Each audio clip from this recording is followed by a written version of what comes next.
Thank you, Honorable Court.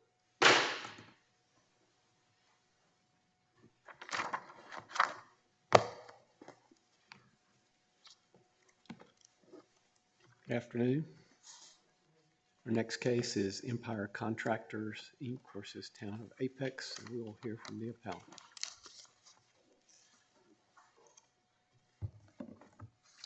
Thank you, Your Honors. Good afternoon. May it please the Court, Dan Hartzog Jr. here on behalf of the Town of Apex, along with my colleague, Katie Barber-Jones. With permission of the Court, I'd like to reserve roughly 10 minutes of time for Ms. Barber-Jones to argue and 5 minutes of rebuttal. I'll try to be mindful of the clock on that.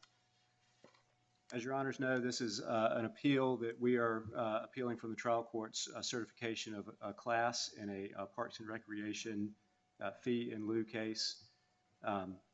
The fees in lieu the Town of Apex charges are in the alternative. Someone can either dedicate property, pay a fee in lieu, or the statute says you can do a combination of the two. Class certification, as y'all know, is based on reviewed for abuse of discretion, but within that general standard, conclusions of law are reviewed de novo. Findings of fact are treated as binding as long as they are supported by competent evidence. But errors of law are also considered an abuse of discretion. Our contention in this case is that the findings made by the trial court and the issues that the trial court determined were class-wide issues are based on errors of law, and I'll walk you through those now. The first issue that the trial court identified as a common class issue is whether the recreation fees charged by the Town of Apex violate General Statute 160D 804 because class members dedicate or reserve recreation or open space in their subdivisions for the benefit of subdivision residents.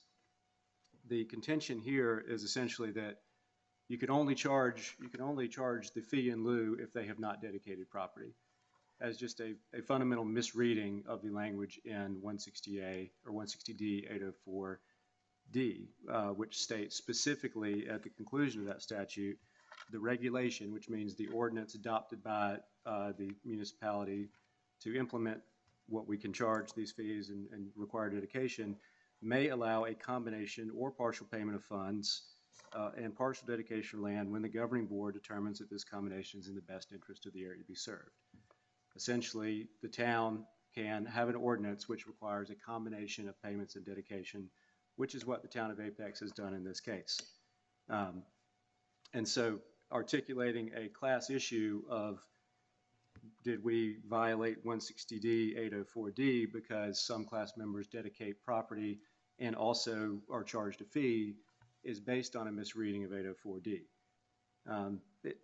The limit on the amount that we can require to be charged is not set forth in the statute itself. It says we have to have a formula based on a property tax. Town of Apex has special legislation that says we do not have to have a formula based on property tax. We can have a formula based on a per unit fee, which is, if you look at the Town of Apex's Article 14, that is how they have done it. They base it on the type of building that is coming into play, whether it's multifamily, single family, and per unit we charge a fee. Plaintiffs have argued in this case that because the town also requires what's called a resource conservation area, we do not have the ability to charge a fee in addition to that. Again, it says specifically in the statute that we do, but the resource conservation area is not necessarily made up of recreation land. It can be. That's one of the types of resource conservation areas you can have, but you don't have to use parkland. You can use, easements. You can use any open space.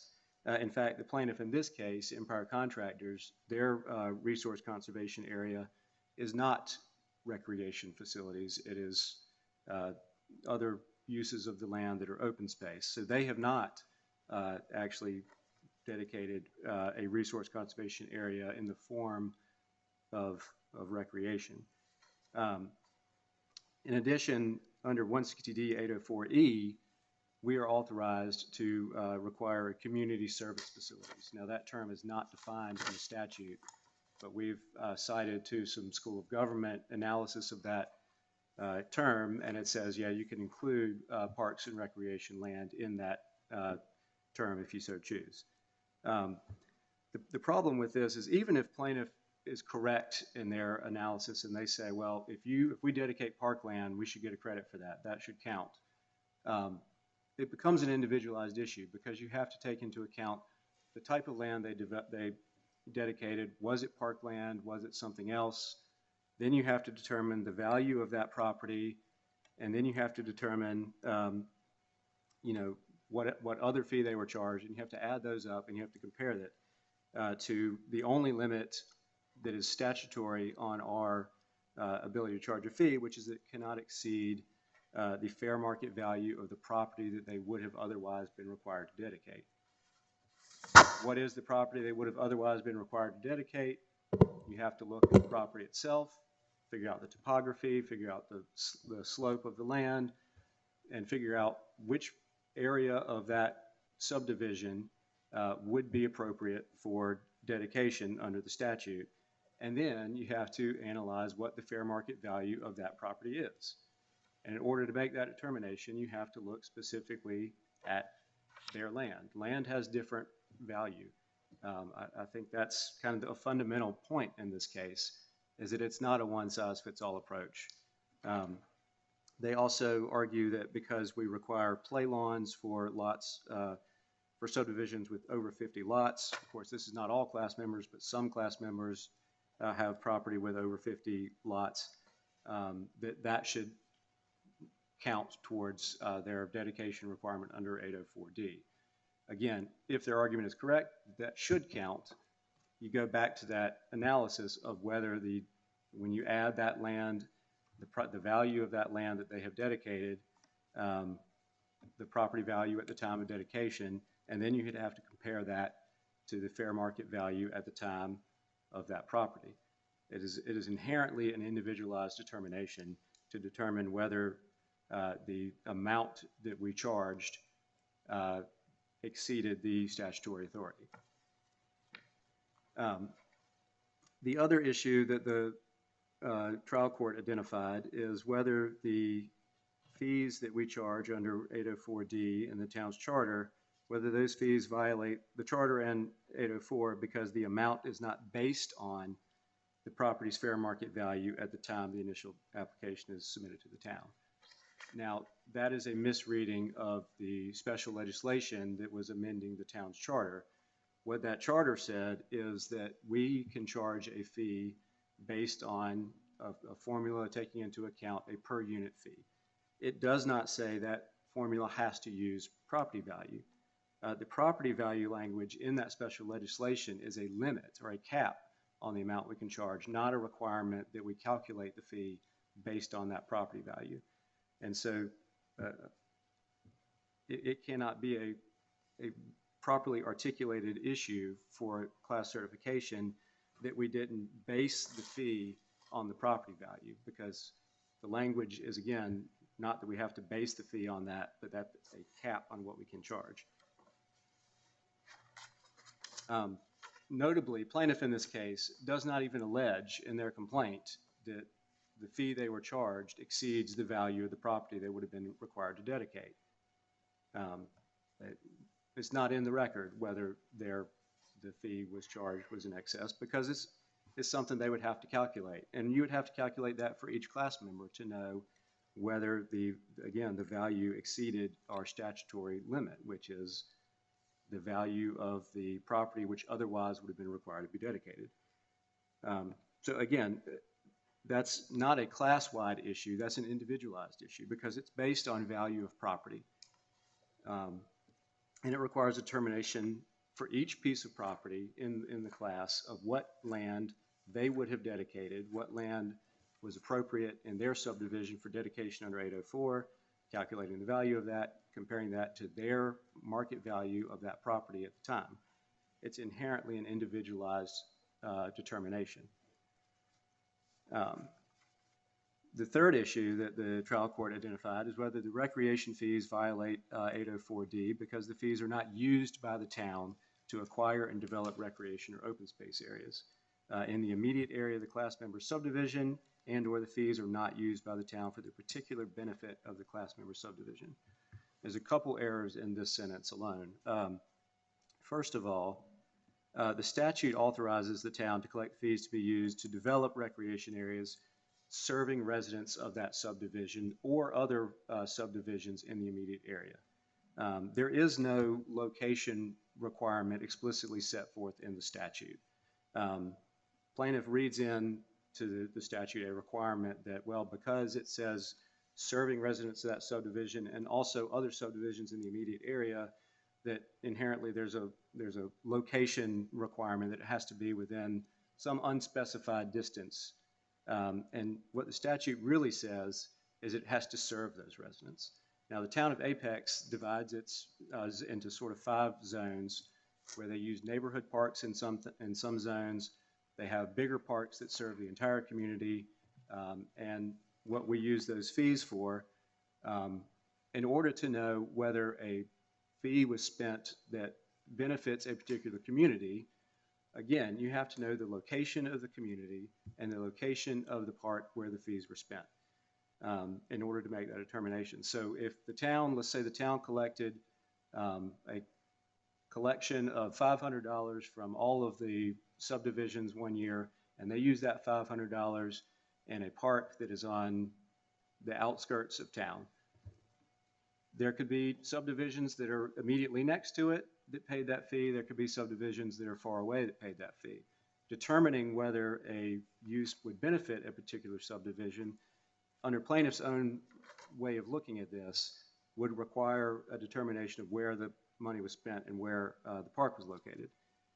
But again, the statute says serve those residents. So a facility that the town of Apex So I just want to make sure I'm understanding your argument correctly. So are you saying even if the park's on the other side of town, it could still be serving the residents, the folks on the other side, because they can drive over there and use the park? Is that what you're saying? I think it depends on the type of park it is. If it's a neighborhood park, I think that a plaintiff on the other side of town would have a better claim that they're not being served by that park than someone immediately adjacent to it. Whereas if money was spent on, a large park in the middle of town. Okay, so you're saying if Apex made some giant pickleball thing for everyone in Apex, that would be serving the people in the immediate area, basically the entire town limits. Is that what you're saying? I believe that's correct. And the statutory language does not say serve people in the immediate area. It just says serve that subdivision or other subdivisions in the immediate area. So I think it requires an analysis. If we impose a distance requirement into the statute, which is what plaintiff says is there, although it's not explicitly in the language, then that's inherently an individualized determination based on a particular subdivision's distance from the park. Now, the plaintiff's contention in this case is that none of the money has been spent. And if none of the money has been spent, then the statute has not been violated in any way. The town of Apex, as your honors know, park planning is a long, cumbersome process. So if a subdivision comes in and pays a Parks and Rec fee in lieu, the town collects that. It can't be the case that the town is, you have 30 days to buy and develop a park near that subdivision. That's just not how park planning works. What they do is they hold on to those fees. They've got a master plan where they've got parks planned. If the fees have not been spent yet, then the statute has not been violated. Plaintiff's contention is that we have to collect those for their benefit. But if you never spent them, then the statute would be violated, right? I think the statute would be violated if we spent them on something that was improper. The town is not going to never. You think the town could just treat it like an endowment and just stick it in there and let it grow and never use it on parks? And so, Yeah. I mean, it seems to me then what your friends can argue is, well, then, at this stage of the case, we're just alleging that that's exactly what the town's doing. That they're not going to spend these funds on parks that serve the neighborhoods or the immediately surrounding neighborhoods of our developers, and that's the violation. And it seems to me like there are not a ton of individualized fact questions there. You just need to know what the town's spending the money on. Well, I think that would be entirely speculative to say that the town will never spend these funds on parks. The town has plans to spend money on particular parks that we've designated. But wouldn't that mean you could certify the class and then you're just going to win win on that claim later? Well, because what would the trial court be trying to determine, right? If the money is in a fund waiting to be spent, and the plaintiff's contention is you spent this money in violation of the statute, but we haven't spent it yet, they haven't made that claim. I suppose conceivably there could be a sort of a mandamus claim that we paid funds and we've not received that benefit yet. But it's not, that doesn't make the fee that we charged ultra vires because we're allowed to charge the fee and the restriction is on how we spend the money. If we spend the money improperly, then there's a claim. If we don't spend the money improperly, there's no claim for violation of the statute. Again, there could be a potential mandamus claim saying, I paid Parks and Rec fees and I have not received any benefit from that. But in the way park planning works is it's not going to be that you pay the fee and 2 weeks later a park pops up. It requires a lot of planning, and the town is in that process. Of course, we've been in litigation on this claim for about 5 years now, so there's some element of let's wait and see how this claim goes before that money is spent as well.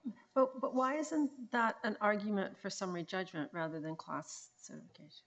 Because when you look at the class issue of where the money is spent or whether the money is spent for the benefit of a particular plaintiff, first of all, again, there is no cause of action for, the statute doesn't say you have to spend it within 30 days, 1 year, 2 years, anything like that.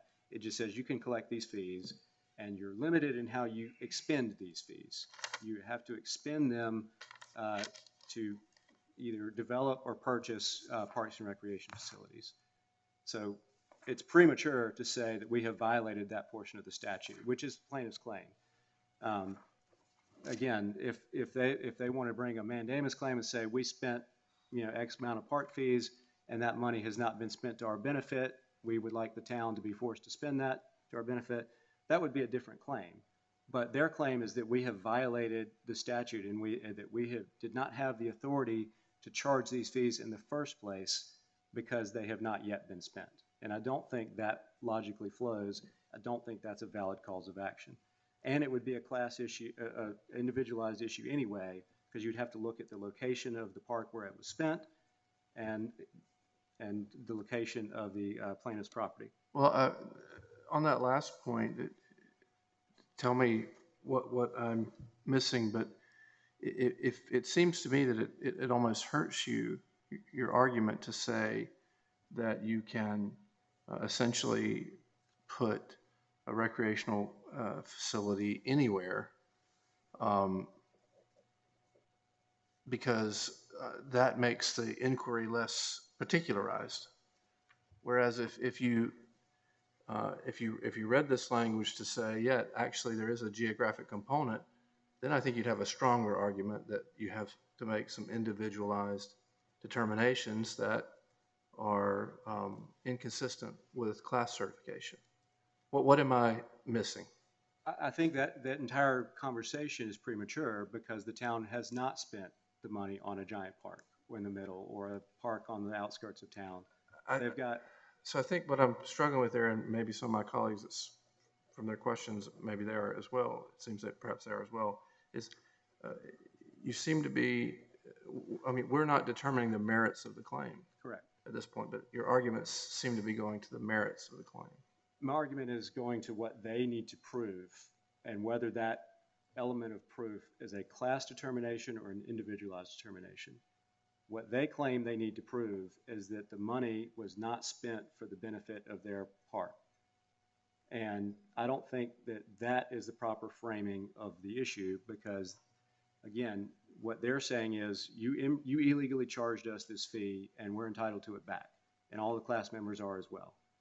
And the statute doesn't give us a time frame on which those fees must be spent. Inherently in parks and recreation planning, it takes some time to plan, purchase, develop a park. And so for the plaintiffs to come in here and say they have violated the statute and never had the authority to charge us in the first place is a premature determination at this point because the money could be spent on a neighborhood park right near their subdivision. At this point, we don't know exactly how the money's been spent because it has been spent. So to certify a class and say they're entitled to a full refund of the fees because they have the money has not yet been spent is a premature argument, and it doesn't show that we would have violated the statute in charging the fee. At best, what they could argue is that we haven't complied with our obligation under the statute to spend the fee. But that's a whole different claim than they're making. That's not the claim that's before the court. And so, again, I don't think it's a class issue, but it's premature in any event because the money could ultimately be spent on a park next to each subdivision. At this point, there's no way for the trial court to determine if the money was improperly spent because it hasn't been spent, according to plaintiff's own arguments. I see I'm down to 9 minutes. I'm going to allow Ms. Barbara Jones to argue.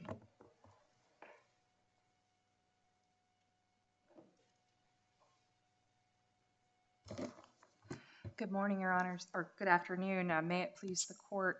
I am coming up here to speak more specifically to this court's precedents with regard to the issues that it can resolve for class actions, and then how those are interwoven with the issues that we're asking the court to review today. It was acknowledged at the beginning of the argument that this is being reviewed under an abuse of discretion standard, and we are mindful of the precedents that say that it is a touchstone of class action analysis that we honor the trial court's broad discretion in all matters pertaining to class certification. However, it is also a part of the precedents of this court that this court reviews legal conclusions de novo, and that abuse of discretion can happen where an error of law has taken place or where the court's findings are so interwoven with sort of a basis in the error of law that either they cannot be part of a reasoned decision or where the court has failed to support its findings with sufficient factual findings or sufficient analysis to allow the reviewing court to determine what the trial court's reasoning was.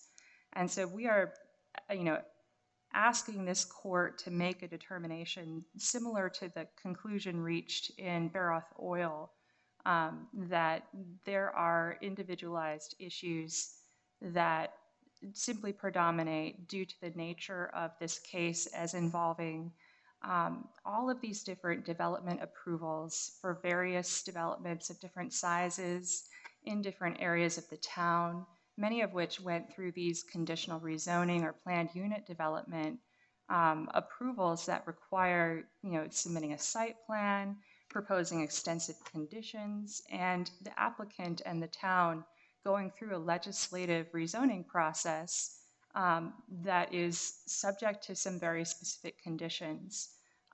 This places this into these category of cases,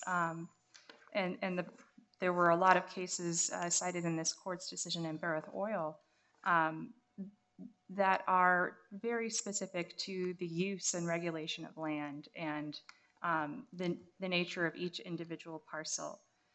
In this case, we have raised some issues with the court's identification of what the legal issues are that are common to the class.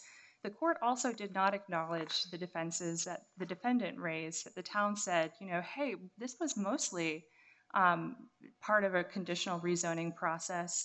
These folks went through a process that took into account a site plan up front and took into account whether the applicant wanted to, for example, build a greenway, as many of the class members in this case did. And because they went through this process, and because there is language in 160D-703 and 160D-1403.1 suggesting that when an applicant consents in writing to certain conditions, they may be a stop from challenging them later on. Defendant says, we don't want to argue the merits of that defense now, but we do want to be able to present to it when there are merits determinations at the trial court level. And we wouldn't be able to do that without individualized inquiries into each applicant's process. The PUD process is very specific in that it allows flexibility in some areas of the zoning ordinances or other development ordinances where the applicant may have taken advantage of that. But again, that's specific to each application and each property.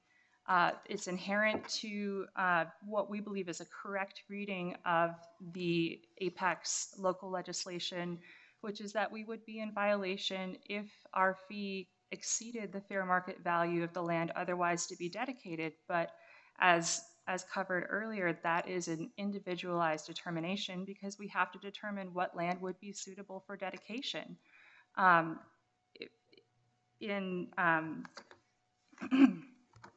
With regard to the arguments that counsel makes that these defenses either don't have support in the facts or are not relevant to the claims that they're bringing, we would also say that we are not on a summary judgment posture in this case, and so we have the right at this early stage to ask the court to consider the various issues that we would want to present to without foreclosing them just on the basis that there is, plaintiffs contend no showing of evidence or facts which we dispute, but the trial court hasn't entered any findings of fact specific to whether they think there's evidence or not for those defenses. We simply don't have information before us to indicate what the trial court's reasoning was on that.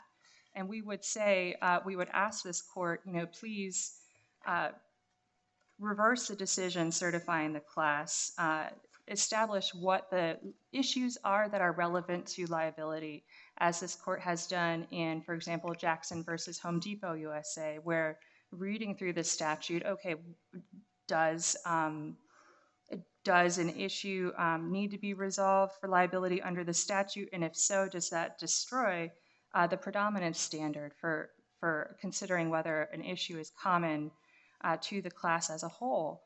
And we would also ask in the alternative, if this court determines that it cannot really examine the trial court's reasoning, that it remand this matter with instructions for the court for what the legal framework is for these claims, and to ask the court to please go through the process and redo the order so that it can produce something that the court can review.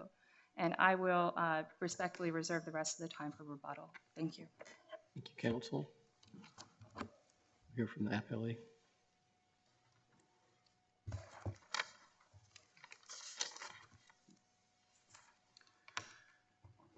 May it please the court, Mr. Chief Justice, Associate Justices, my name is Jim DeMay, along with my co-counsel, Hunter Bryson. We represent the plaintiff appellee, Empire Contractors, Inc. I plan to structure my argument as follows in the interest of time. I'm going to first briefly address the predominance principle, which is really what we're talking about here. Do common issues predominate over the individualized issues that the town has presented? And secondly, I'm going to talk about why it was not an abuse of discretion for the trial court to determine that common issues predominate. And I'm going to focus my argument only on the use issue, the use of the fees issue, which is section 2A of our brief. I'm going to rest on our brief with respect to the fair market value and the reservation versus dedication issue. Of course, happy to answer any questions that your honors may have about that. And then finally, if time permits, we'll address the superiority issue. Well, let me ask you a preliminary question. It seems to me resting on your briefs on what I see as like the two most vulnerable of the claims. As you think you heard from the question you were asking your friend, it does seem like there are common issues of law and fact with respect to the use argument, perhaps. But on the other two claims, if those theories would require some calculation of the fair market value of your client's properties in order to litigate the claim, I think what your friends have argued is there's just no way to do that without the case degenerating into mini trials, because valuation of property like that, they're never going to agree with your valuation. You're going to have experts. A fact finder is going to have to determine what's credible individually, and that could lead to what would certainly feel like a series of mini trials. So what's your response to that? understand the question, Justice Teets, and our position, as we presented it with the brief, in terms of the fair market value issue, is that common issue in terms of whether the common theory of liability, does the town need to ensure that this is more than fair market value, or can they rely on the provision of the ordinance that puts the onus on the developer to bring it up? That's a common issue that applies to everybody in terms of their processes. Now, from there, right, if that question is answered in our favor, then yes, there would be appraisals of individual properties, but we would still submit that there's efficiencies with respect to that common theory of liability. That's our position with respect to I fair mean, market value. that seems to be in a lot of tension with Barrett Oil, because what you're saying seems to me like exactly what the litigants were saying in Barrett Oil, where they said, look, all we want is was the MAP Act recordation of taking? Answer that question for us. And, then of course the state is saying, wait a minute, then you'll have to figure out what's the fair market. You'll have to determine the just compensation for every single one of these. That obviously is individualized, and the court said, yeah, you can't separate the two. And it seems this similar thing here, where in order to actually get to the end of your claim, we'll assume you're going to prevail in the first step, you would have to do the second step, and then you've got the series of mini trials. 2 points about Barrett Oil that I'll make in response to that question. Number one, Barrett was a little bit different. There was question about which takings test applied. There were questions, or there were different types of properties, commercial, developed, undeveloped. We don't have that here, right? But I think more fundamentally, what our point would be directed to Chief Justice Newby's, I believe it was a concurrence and dissent, separate opinion in Barrett Oil, where it was, look, let's address that common issue in this case in terms of whether there was a taking or not. Here, the common issue is, okay, can they do this sort of process where they don't really look at the fair market value or not? Yes or no. So we would look to that separate opinion, Barrett Oil, in terms of what we're presenting in this case. But leaving the fair market value issue and sort of diving into the predominance on the use issue, I do want to address a couple things just quickly as far as the legal principles on predominance. The question, of course, do common issues predominate over the individualized issues in the case? And the answer is not, do individual issues exist at all? There can be individual issues. I mean, look at this court's opinions in Fisher, look at McMillan, look at Falconberry. The question is, do they predominate? And as this court reminded us less than a month ago in the Jackson case, the question on predominance is whether the individual issues are so intertwined with the common issues that you can't separate them, or if the individualized issues are such that they would cause the case to denigrate into a series of mini trials. And importantly, and I'm going to address the standard review issue here, on review before this court, that issue, the predominance issue, is reviewed for abuse of discretion.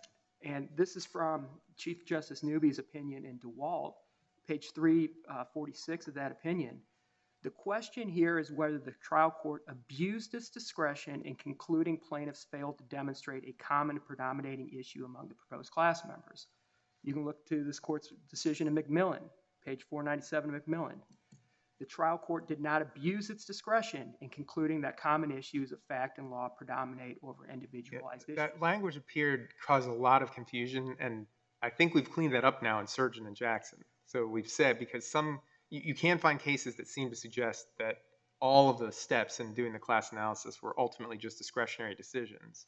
And then you had others that seem to say, no, there's a legal test, and then there's a discretionary decision by the court of whether to certify. And I think my reading of Surgeon and Jackson is we've now clarified that the criteria that need to be satisfied in order to say you have a class are legal questions, and so we would review those de novo. But if you can check all those boxes, then the court has some discretion, the trial court, to say, I think we can certify this class, or say, I don't think, because of efficiency problems, superiority problems, whatever it may be, I'm going to exercise my discretion and not certify. So if we think that's the law, then this predominance question would be a legal question. I would say the predominance question here is a mixed question of law and fact, because you're taking the facts in the record in terms of what the evidence is that's common to all class members, and then applying it to what this court has said in Surgeon and in Home Depot in terms of what those two factors are that you're looking for. And the trial court did this here. I mean, the trial court recited the order is very lengthy and recited what the standard is that we look to class certification. It evaluated the correct legal criteria. But the application of that to the predominant standard, which is really what we're talking about, is reviewed for abuse of discretion. And I think that's consistent with, again, the broad principle that this court has said many times, is that the touchstone of appellate review under Rule 23 is to honor the broad discretion allowed to the trial court in all matters relating to class certification. Certainly pure issues of law can be reviewed de novo, but that's not what we have here. But then diving into the common issue about the use of the fees. And I'm going to start with the statute because my friend argued about the town's interpretation of the statute. And I agree with my friend that, as this court just did in Home Depot, we really need to understand what the statute says in order to determine whether there's common issues. And let's start, it's a big picture. What are we talking about here? 160D 804. We want to make sure that there are recreation areas that are available to serve people that are going to be new residents of a new subdivision. Of course, two ways to do that. Option A, the town can say, all right, developer, we want you to reserve a play lawn or a park or some other open space area, your land in your subdivision. Option B is, okay, you can pay us a fee instead. And I'm going to dive into the text of the statute, and obviously we're just looking at what the plain language of the statute says, and I think the plain language of the statute is clear, but just looking at that option A, option B, it wouldn't make a whole lot of sense to say option 1, developer reserve your own land that people can go out their door and walk to and kick a ball around, and option B is you got to drive across the town to play pickleball. And so then looking at the language of the statute to make sure that towns aren't using the money, and in this case actually not using money, and I'll get to that in a second, using the money to not benefit the particular subdivision, is that they say, the General Assembly says in the statute, shall be used to acquire or develop recreation areas serving residents of the development or subdivision or more than one subdivision or development within the immediate area. There would be no reason to say immediate area if you weren't imposing some sort of limitation, some sort of restriction on where the fees could be used. They could just say, you can charge a fee and you can use it. And I think the General Assembly here recognized that it's difficult for towns to say, okay, you have to build a subdivision that's only going to serve this neighborhood. That's difficult to do. We recognize that. But then they said, still has to be within the immediate area. And if there's any question, and there's discussion in the town's brief about, all our parks serve all residents. If there's any confusion about what immediate area means, you can look at the town's own planning documents. And this is record. I know you can't see this, but I'll hold it up anyways. This is record page 114. This is a map, and the town has 10 different zones, parks and recreation zones, and then they have little stickers where the parks are for each zone, and what parks are located within zones. So even the town recognizes for their own parks that there's this geographic sort of component, and I think then you couple that with River Birch, where this court said decades ago that the intent of the statute is to provide the residents the benefit of particular recreation areas, just not recreation areas anywhere. And then maybe, more broadly, this is consistent with the distinction between a fee and a tax, right? I mean, this statute speaks to a fee. It's a fee in lieu.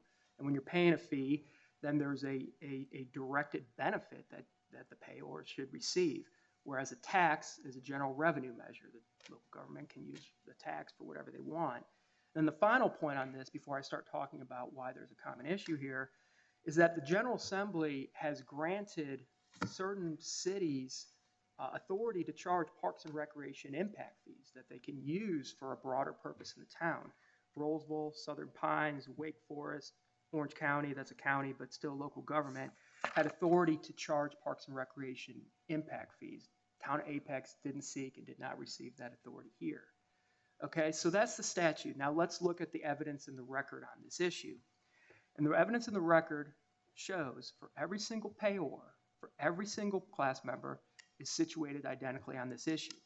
We deposed everybody with the town that knows anything about this issue. Former finance director, current finance director, town's 30B6 deponent, And every one of them said for each class member, the town has no idea how their fees were spent. For our plaintiff, no idea how they were spent. For individual class members, no idea how they were spent. We showed them the list of class members, no idea how any of those fees were spent. And we go through that at page 47 through 50 of our brief. And I'm going to take that even a step So further. suppose we agree with you about this, that there are common issues of law effect that predominate on that third theory that you've articulated, but not on the first two theories, because we think those, you're ultimately going to have to decide questions of fair market value of properties that are just too fact intensive for class certification. We would need to vacate this order because it would include in it the certification of classes that would be infirm. But I guess my question for you is, if we were then to remand, do we order the trial court to redo the superiority analysis? Because it may impact the court's analysis of superiority to know that there are these other claims that instead of being able to bring them all together, now you're going to have each of the developers having one of the claims joined together in a class, and then they're on their own on the other two. So what's your view on that? I don't think so, Your Honor, because if you look at the trial court superiority analysis, it's fairly robust. I mean, there's multiple points that the trial court addressed. Now, one of those points is, well, because there's three issues that I'm certifying, then there's, an efficiency and joinder and all of those. All the trial court's superior, which again is abuse of discretion. There's no doubt about that. That's just abuse of discretion. All the trial court's entire superiority analysis was all based on the efficiency of allowing class members with small claims to provide a deterrent effect against the town engaging in unlawful conduct in terms of charging these fees, the efficiency of bringing multiple cases, so on and so forth. None of that hinged on, okay, I'm certifying three issues, so therefore it's superior. So I don't think that there would need to be a new superiority analysis if this court were to go that direction. Moving back to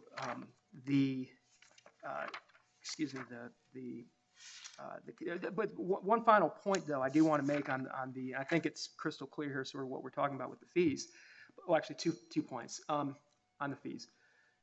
Number one, under the town, we mentioned this brief, under the town's own spending rules, their own accounting principles, not a dollar of these fees have been spent on any projects. We cite that in the brief.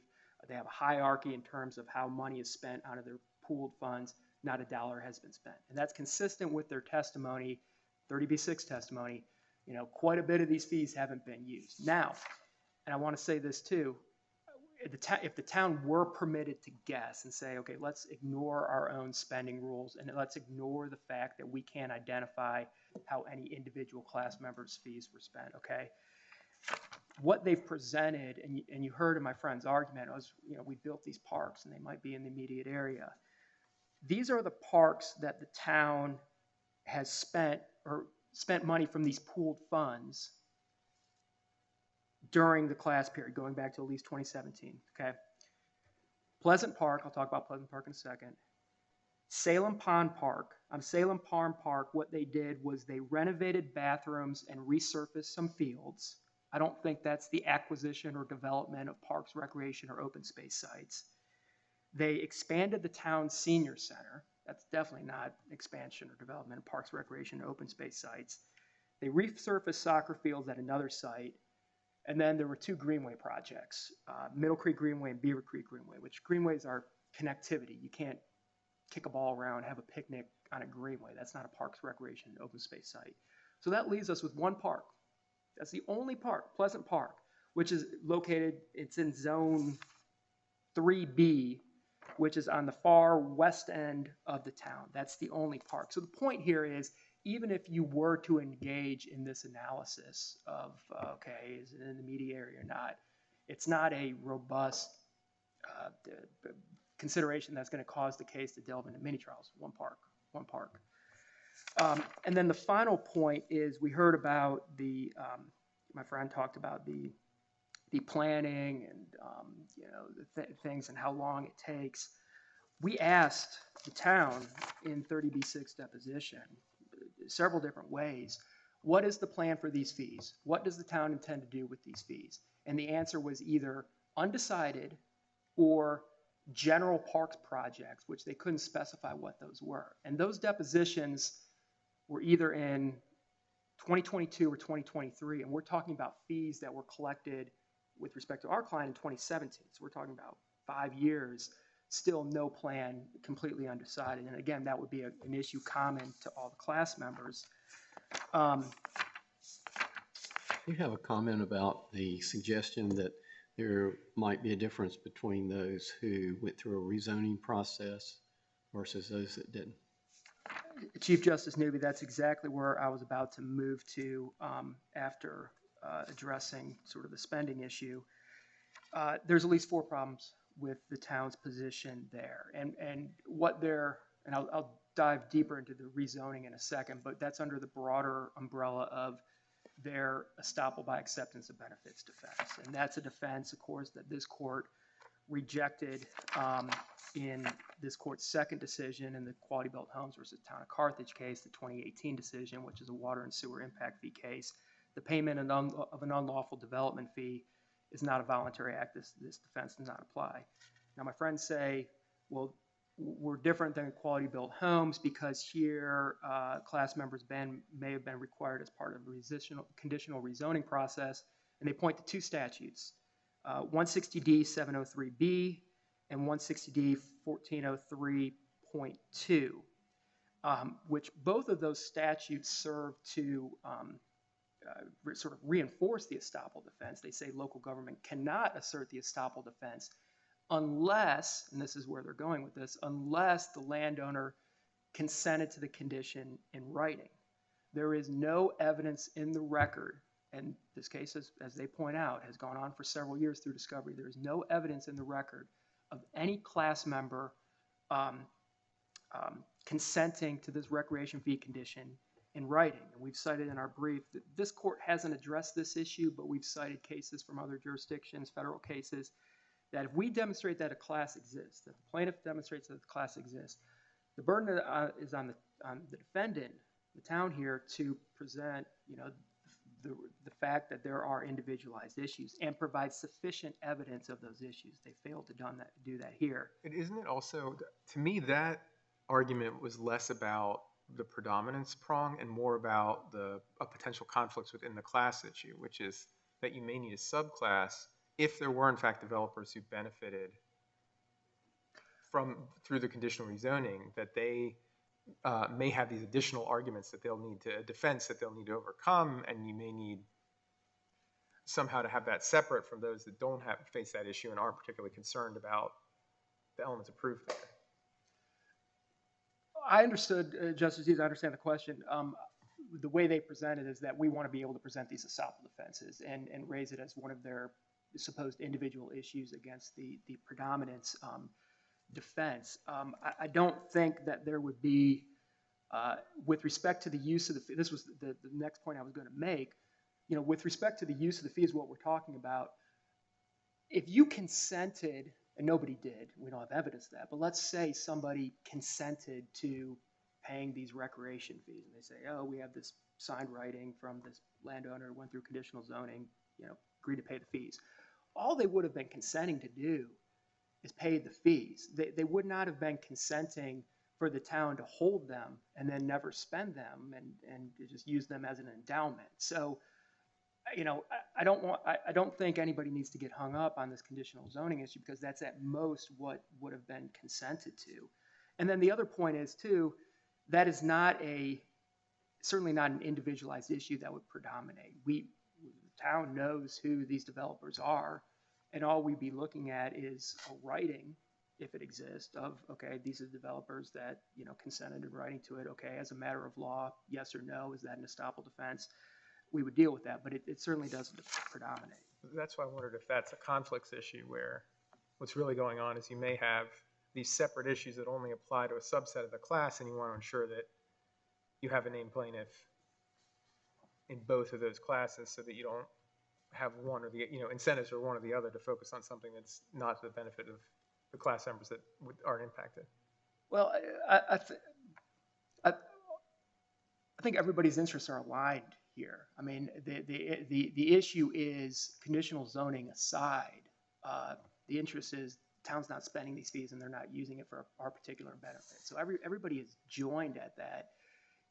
I don't think, I mean, you're talking about a conflict and is okay, is there a concern that and this is not something they raised, by the way, in terms of, in this sense of the conflict, they raised conflict in other issues, but they haven't raised this. But if we want to make sure that our class representative and class council is adequately protecting everybody in the class. And what we're protecting here is the fact that the town can't charge these fees and not use them and have no plan to use them. And if a conditional zoning issue is sort of underneath that, I don't think that causes a conflict that would deter from driving to that broader point, would be my response to that. I want to address, this hasn't come up, but just to make sure it's clear, because they raise it in the reply brief, a contention that we waived part of, or this argument about, our argument here is that these fees are a general revenue measure. They're not really a fee in lieu. And they say we didn't raise that below. I want to make sure that this is crystallized. We specifically allege at paragraph 24 of the complaint, the town's fees operate as de facto mandatory impact fee that all developers must pay to receive necessary approvals. In the class certification motion, paragraph 19, we say the fees are an unauthorized general tax measure for the town, not a fee paid for any particular benefit. In our class certification brief, doc exhibit 5873, 5875, we say the same thing. This is a tax, not a fee. We spend 2 pages talking about that. And then the trial court's order, when the trial court is talking about plaintiff's claims, paragraph 3 of the order, the trial court says plaintiffs allege that the fees are an unauthorized general tax measure, not any fee. So in no sense was this not raised below. I think what they're saying is that we analogize this to the school impact fee in the Landvale Properties versus Cabarrus County case. We talk about that in our brief. That's just argument underneath this larger issue that these fees are really a tax.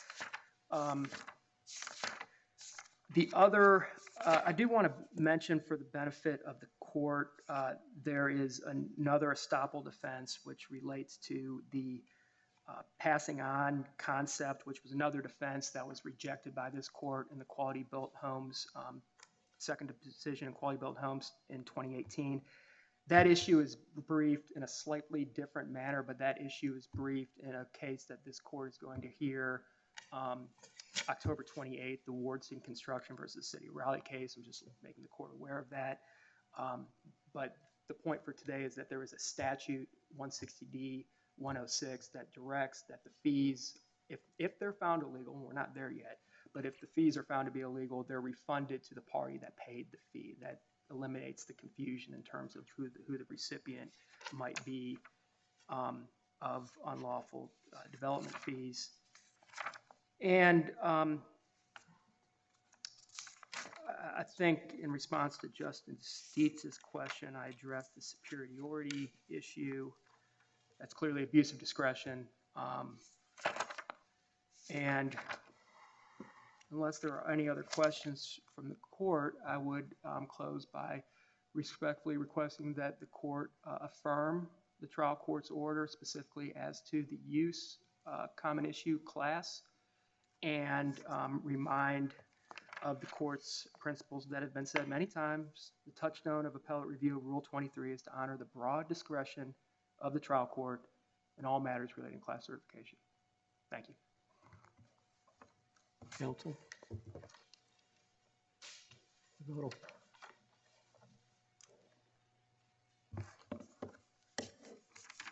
Thank you, Your Honors.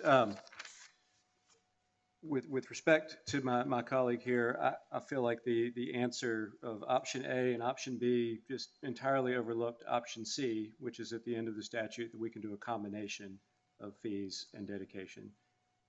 That was also overlooked in the trial court's order, and it's a fundamental error of law that 804 was interpreted as you can only do one or the other, because it specifically says you can do both. With respect to the argument made on, the town just relies on the developer and we should have figured out market value on our own, that is simply not required by either the statute or the session law.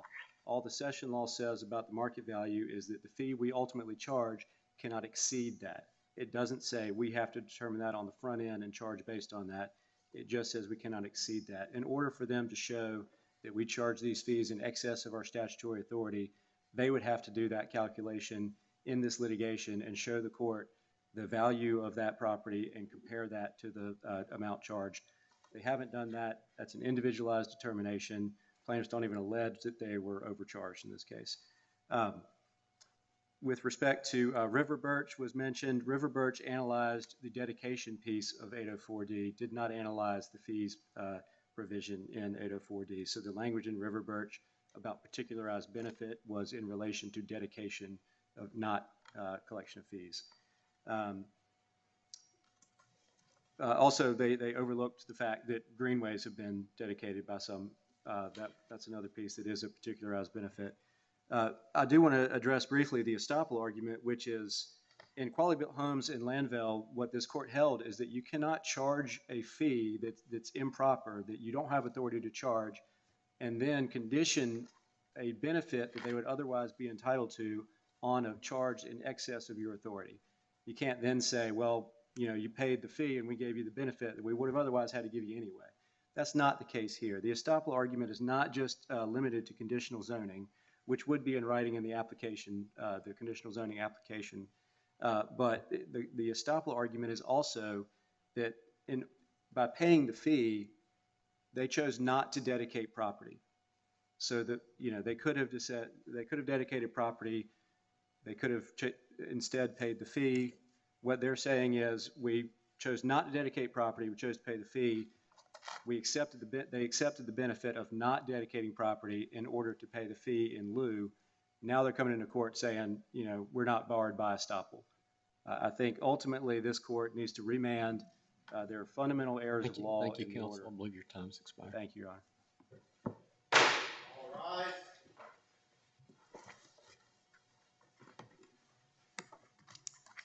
Yes, oh yes, oh yes. Supreme Court of North Carolina will be in recess until 9:30 a.m. tomorrow morning. God save the state.